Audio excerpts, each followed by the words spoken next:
Hello guys, nandito ako sa hotel, ay hindi hotel naman. Itong condo building na to. Ito yung nanay tatay ko, papa na ako, mama na ako. Pero grabe yun, naka-relax na yun karon. Mao nagpa-away jud ko, pero may mag-relax muna ako kasi yung kasal katin yung kayo sa Ateria eh.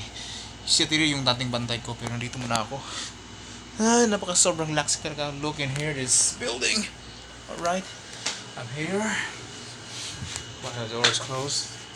Well, tignan mo to dito ha. Ito. Ayan, napakaganda. Ito talaga. Napakaganda ng mga bata dito. Nagliligo. May court. Ito, may ibang pang buildings dito. Ganda talaga ang view. Maggabi. Mamaya muna guys. Bye.